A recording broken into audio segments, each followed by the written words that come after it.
Next మనకి ఈ లెసన్లో వర్కింగ్ విత్ లాంగ్వేజ్ చూద్దామండి. అంటే మన గ్రామర్ పార్ట్ అనేది స్టార్ట్ అవుతుంది. Here are some words that are associated with the monsoon.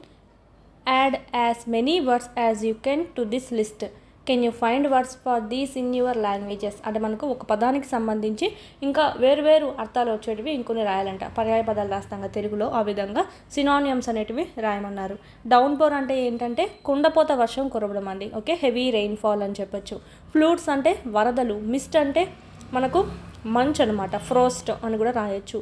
Cloudy అంటే మొబ్బులు కమ్మేసి ఉంది, మేఘాలు అనేటివి నల్ల మేఘాలతో కమ్మేసి ఉంది అంటాం కదా ఆకాశం అంతా. సో ఆ విధంగా.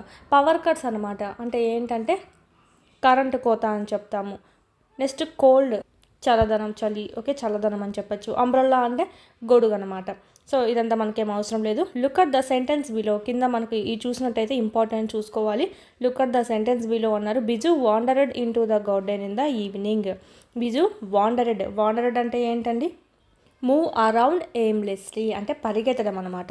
Biju wandered into the garden in the evening గార్డెన్లోకి పరిగెత్తేశాడు అని చెప్పి. ఇక్కడ మనకి ఏముంది? V2 అనేది కనిపిస్తుంది, ఈడీ ఉంది కాబట్టి. The trees were ringing with bird song. Trees చెట్లన్నీ బర్డ్స్ యొక్క అరుపులతో, బర్డ్స్ యొక్క సాంగ్స్తో రింగి అంటే మోగుతున్నాయంట. ఓకే, ఆ విధంగా చెప్పారు. అంటే బర్డ్స్ బాగా కిలకిలా అని పాడుతూ ఉన్నాయి అని మీనింగ్లో చెప్పచ్చు. ఇక్కడ ఎలా ఉంది? వర్రు రింగింగ్ అని ఉంది. అంటే ఇక్కడ ఏముందండి మనకు? వాజు వర్రు ఏదైనా వేసుకోవచ్చు. మనకి ఇక్కడ ట్రీస్ అన్నారు కాబట్టి వర్ తీసుకుందాం. ప్లస్ V1 ఇంగ్ ఫామ్లో ఉంది, ఈ ఫామ్లో ఉందన్నమాట. ఇక్కడ వాజు వర్ ఉందంటే అర్థం ఏమి? ఇది కూడా మనకు పాస్ట్ టెన్స్లో ఉందని చెప్పచ్చు. అయితే ఎలా ఉంది? పాస్ట్ కంటిన్యూస్ టెన్స్ అనమాట. ఇదైతే మనకు సింపుల్ పాస్ట్లో ఉంది, ఓన్లీ V2 అనమాట. ఇదైతే మనకు past tense plus continuous tense, past continuous tense అని చెప్పచ్చు. వాజ్ రింగింగ్, ఇక్కడ మనకి V1 ప్లస్ ఇంగ్ ఫామ్ ఉందంటే ఇది మనకు కంటిన్యూస్ టెన్స్లోనే వస్తుందండి. ఓకే, మీకు ఒక హింట్ కావాలంటే కానీ ఎలా కనుక్కోవాలని, V1 ప్లస్ ఇంగ్ ఫామ్ అనేది కంటిన్యూస్ టెన్స్లో వస్తుంది. అంటే ఇంకా జరుగుతూనే ఉంది, అదే పని జరుగుతూ ఉన్నదాన్ని తెలుపుతుంది అనమాట. ఇక్కడ వాజ్ వర్ ఉందంటే కన్నా ఇది పాస్ట్ అని చెప్పి అర్థం అనమాట. ఓకే, అప్పుడు ఈ రెండు కలుపుకొని ఏమైంది? ఇదేమో పాస్ట్లో ఉంది, ఇదేమో కంటిన్యూస్లో ఉంది. So past continuous tense. ఒకవేళ మీకు ప్రెజెంట్ కంటిన్యూస్ కనుక్కోవాలంటే కనుక ఈజ్ యామ్ ఉంటే కనుక ఈజ్ యామ్ ఆరు ఉండి V1 ప్లస్ ఇంగ్ ఫామ్ ఉంటే కనుక ఈ V1 ప్లస్ ఇంగ్ ఫామ్ ఉండేందుకు గాను మనం ఏమనుకుంటాం? ఇది కంటిన్యూస్ టెన్స్లో ఉందని చెప్పుకోవాలి. ఈజ్ యాము ఆర్ అనేటివి ఏంటి? V1 ఫామ్స్ అనమాట. అంటే ప్రెజెంట్ టెన్స్లో యూజ్ చేస్తాం, ప్రెజెంట్ టెన్స్. అప్పుడు ఏమైంది మనకి? ప్రెజెంట్ కంటిన్యూస్ టెన్స్ అయింది. ఈ విధంగా మనం పాస్ట్ కంటిన్యూస్, ప్రెజెంట్ కంటిన్యూస్ తెలుసుకోవచ్చు. ఇక్కడ వర్ ఉంది, సో అంటే మనకు పాస్ట్ ఉంది. ఇవి ఈ రింగింగ్ అండి, V1 ప్లస్ ఇంగ్ ఫామ్ అనమాట. అప్పుడు ఏమవుతుంది? పాస్ట్ కంటిన్యూస్ అవుతుంది. ఈ విధంగా మనం ఈ లెసన్లో simple past tense plus past continuous tense సంబంధించి చూస్తామన్నమాట. సో చూద్దాం. Notice the highlighted verbs. ఇలా హైలైట్ చేసినటువంటి వర్బ్స్ని మీరు గమనించండి. ద వర్బ్ వాండర్డ్, ఈ వర్బ్ అనేది ఏదైతే ఉందో వాండర్డ్ అనేది ఏం తెలుపుతుంది? బిజు డిడ్ దట్ ఈవినింగ్ అంటే tell us what Biju that evening అంటే ఆ ఈవినింగ్ తను ఏం చేశాడు అనే దాన్ని తెలుపుతుంది. But the verb was ringing లేదా వర్ రింగింగ్ అనేది ఏం తెలుపుతుంది? What was happening continually at same time in the past. అంటే నిన్న లేదా మొన్న అట్లా మనకు పాస్ట్లో ఈ టయానికి ఏమైందో అది మనకు తెలపడం అనేది జరుగుతుందండి. ఏది మనకు కంటిన్యూస్ టెన్స్. సో అలాంటప్పుడు మనం ఏం వాడతాం? Was V1 plus ing form, were V1 plus ing form అనేది వాడతాం. అక్కడ ఉండేటువంటి సబ్జెక్ట్ బట్టి వాడతాం వాజ వర్ర అనేది. ఇక్కడ మనకు మామూలు V2 అయితే ఏం తెలుపుతుందంటే పాస్ట్లో ఏం చేశాడు అనేది తెలుపుతుంది. జస్ట్ ఇదైతే ఏం చేస్తుందంటే పాస్ట్ కంటిన్యూస్ టెన్స్ ఏం తెలుపుతుంది? ఆ సమయంలో నిన్న ఈవినింగ్ ఈ సమయంలో నేను ఇలా టీ తాగుతూ ఉన్నాను అన్నామనుకోండి. సో ఇది కూడా మనకు కంటిన్యూ టెన్స్ అవుతుంది, ఆ సమయానికి పోల్చుకొని చెప్పడం. ఈ విధంగా ఇక్కడ మనకి కింద ఇచ్చారు చూడండి. Now look at the sentence below. ఇప్పుడు కింద ఉండే సెంటెన్స్ చూడండి. Tell us about something that happened in the past. Okay, ఇక్కడ మనకు పాస్ట్లో ఏదన్నా జరిగిందంటే కానీ విషయము. They also tell us about other things that happened continually at same time in the past. అంటే మనకు నిన్న ఈ కాఫీ తాగుతూ ఉన్నప్పుడు ఏమైందంటే పైనుంచి ఒక పక్షి నా మీద వెంటనే పడింది. అంటే కాఫీ తాగుతున్న సమయంలో పక్షి నా మీద పడింది. ఒక పాస్ట్ యాక్షన్ జరుగుతూ ఉన్నటువంటి సమయంలో ఇంకొకటి యాక్షన్ జరిగిందనమాట. సో ఇలాంటప్పుడు కూడా మనము సెంటెన్స్లో 2 పాస్ట్ టెన్స్ సెంటెన్స్ అనేటివి వస్తాయి. ఒకటేమో సింపుల్ పాస్ట్ ఉంటుంది.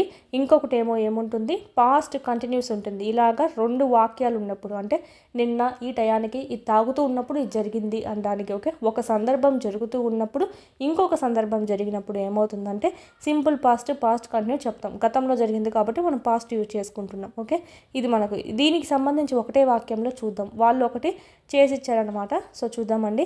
వి get out of the school bus, the bell ring and every one rush to class. అంటే వీళ్ళు బస్ అనేది దిగగానే ఆ బెల్ అనేది రింగ్ అయిందంట. Every one rush to class, ప్రతి ఒక్కరు క్లాస్లోకి వెళ్ళిపోయారంట. ఇక్కడ ఇంకొకటి కూడా చూసుకోవాలి. ఫస్ట్ ఏ యాక్షన్ జరుగుతుందో దాన్ని మనం ఏమంటామంటే లాంగర్ యాక్షన్. ఫస్ట్ని కాదు, పెద్ద యాక్షన్ని లాంగర్ యాక్షన్ అంటామండి. అంటే మనకు బెల్లు రింగ్ అవ్వడము, ఎవ్రీవన్ క్లాస్లోకి పరిగెత్తు వెళ్ళడము, ఇదంతా లాంగర్ యాక్షన్ అనమాట. షార్ట్ యాక్షన్, మిడిల్ యాక్షన్ అంటాం. ఇంకొకటి మిడిల్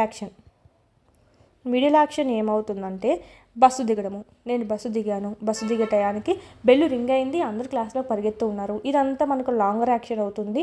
ఇదైతే జస్ట్ మిడిల్ యాక్షన్ అనేది అవుతుంది. ఆడికే తెలిసిపోతుంది మనకి ఒక పని అనేది ఫుల్ఫిల్గా ఉంటుంది అనమాట. We get out of the school bus చిన్న వాక్యంగా ఉంటుంది, మిడిల్ యాక్షన్ అనమాట. మేము బస్సు దిగాము. ఓకే, ఇది వీటికి సంబంధించినటువంటి ఫుల్ క్లాసెస్ అన్నీ మీకు యాప్లో అందుబాటులో ఉన్నాయి. 3rd నుంచి 10th వరకు లెసన్ వైజ్ వీడియోస్ ప్లస్ పీడిఎఫ్స్తో సహా మీకు 500 రూపీస్కే మీరు ఇక్కడ పర్చేస్ అనేది చేసుకోవచ్చు. 3, 4, 5 ఈవీఎస్ అంతా మనకు యూట్యూబ్లో ఉండేది ఓల్డ్ కాబట్టి ఓల్డ్ డిస్ట్రిక్ట్స్ ప్రకారం ఉంది. సో ఇక్కడ మనకు న్యూ సిలబస్, న్యూ డిస్ట్రిక్ట్స్ ప్రకారం మీకు ఇక్కడ అప్డేట్ చేయడం జరిగింది. అదేవిధంగా 7th తెలుగు సంబంధించి మొత్తం కంప్లీట్ అయింది. 8th సంబంధించి కూడా మీకు యాప్లో అందుబాటులో ఉంది. 8th జాగ్రఫీ సంబంధించి, అదేవిధంగా మ్యాథమెటిక్స్ సంబంధించి అయితే మోస్ట్ ఇంపార్టెంట్ 9th మ్యాథ్స్కి సంబంధించి కూడా మీకు ఇక్కడ ఆల్ క్లాసెస్ అన్నీ సెమ్ 1, సెమ్ 2 కూడా మీకు అప్లోడ్ చేయడం అనేది జరిగింది. ఈ విధంగా 3rd నుంచి 10th వరకు 3rd to 8th మొత్తం ఉంటాయి. 9th, 10th లింక్డ్ టాపిక్స్ అనేటివి మీకు అప్లోడ్ చేయడం జరిగింది. చూడండి, చాలా యూస్ఫుల్ అవుతుంది. పీడిఎఫ్స్ అనేటివి కూడా ఇక్కడ మీరు డౌన్లోడ్ చేసుకోవచ్చు. కంటెంట్ పీడిఎఫ్స్ మీరు మళ్ళీ టెక్స్ట్ బుక్ చదవాల్సిన అవసరం లేకుండా ఇక్కడే మీకు పీడిఎఫ్స్ కూడా డౌన్లోడ్ చేసుకుంటే మళ్ళీ టెక్స్ట్ బుక్ చదవాల్సిన అవసరం లేకుండా ఆడే మీకు క్విక్ రివిజన్ అనేది అయిపోతుంది. మీరు జిరాక్స్ కూడా చేసుకోవచ్చు. మీరు ఇక్కడ వీడియోస్ అనేటివి డైలీ వింటూ ఉండండి. క్లాస్ వైజ్, లెసన్ వైజ్ ఉన్నాయి. అదేవిధంగా class wise, lesson wise exams కూడా ఉన్నాయన్నమాట. ఆల్ సబ్జెక్ట్స్ సంబంధించి ఇక్కడ కూడా మీకు క్లాస్ వైజ్, లెసన్ వైజ్ ఉంటాయి. సో వీడియోస్ వినడము, ఇక్కడికొచ్చి ఎగ్జామ్స్ రాసుకోవడం కానీ చేసినట్టయితే ఈజీగా మీరు స్కోర్ అనేది 120 పైన అనేది చెయ్యొచ్చు. 3rd to 8th సంబంధించి లెసన్ వైజ్ ఉంటాయి. 9th, 10th ఓకే, సైకాలజీ, విద్యా దృక్పథాలు, మెథడాలజీ, జీకే, కరెంట్ అఫైర్స్, ఈ విధంగా ఆల్ సబ్జెక్ట్స్ అనేటివి లెసన్ వైజ్ టెస్టులు కూడా మీకు అందుబాటులో ఉన్నాయి 499 కోర్స్లో. నెక్స్ట్ సైకాలజీ సంబంధించి అకాడమీ టెక్స్ట్ బుక్ సంబంధించి ఒక వీడియోస్ ప్లస్ పీడిఎఫ్స్, టెస్ట్లు మరియు బిట్స్ యొక్క ఎక్స్ప్లెనేషను అంతా మీకు ఇక్కడ వీడియోస్ రూపంలో మీకు అంతా ఇక్కడ అవైలబిలిటీలో ఉంది. పీడిఎఫ్ కూడా మీరు డౌన్లోడ్ చేసుకొని జిరాక్స్ చేసుకోవచ్చు. బుక్ దొరకపోయినా పర్లేదు, ఈ పీడిఎఫ్ అనేది మీకు డౌన్లోడ్ చేసుకొని జిరాక్స్ చేయించుకుని అది చదువుకున్నా కూడా మీకు సరిపోతుందండి. Same book. దీని నుంచే మనకు టెట్లో సంబంధించి అయితే 25+ బిట్స్ అనేటివి వచ్చాయన్నమాట అవుట్ ఆఫ్ 30 ఎవ్రీ సెషన్లో. సో సైకాలజీ సంబంధించి మాత్రం ఈ బుక్ను మాత్రం మిస్ చేయొద్దండి. కేవలం 99 రూపీస్కే ఉంది. ఎస్ఎస్ ప్రొడక్షన్స్ కాంపిటేటివ్ హబ్ అని ప్లేస్టోర్ నుంచి డౌన్లోడ్ చేసుకోండి యాప్ అనేది. ఆ యాప్లో మీకు ఇక్కడ ఈ 3 కోర్సెస్ అనేటివి మీకు కనిపిస్తాయి. సో పర్చేజ్ చేసుకోండి, చాలా యూస్ఫుల్ అవుతుంది. డిఎస్సికి ప్రిపేర్ అయ్యే వాళ్ళ దగ్గర కంపల్సరీ ఉండాల్సిన కోర్స్ ఏదైనా ఉందంటే ఈ టెక్స్ట్ బుక్ సంబంధించి వీడియోస్ ప్లస్ టెస్ట్ సిరీస్ సంబంధించి. ఓకే, ఇదైతే మీకు మొత్తం టెస్ట్ సిరీస్ అనమాట. ఇదైతే మొత్తం మీకు వీడియో క్లాసెస్ అనేటివి కంటెంట్ సంబంధించి ఉంటాయి. ప్లస్ పీడిఎఫ్స్ అనేటివి ఉంటే డౌన్లోడ్ చేసుకొని జిరాక్స్ కూడా చేసుకోవచ్చు. వీటి లింకులన్నీ మీకు కింద డిస్క్రిప్షన్లో ఇవ్వడం జరిగింది. చూడండి, క్లాసెస్ అనేది వినండి.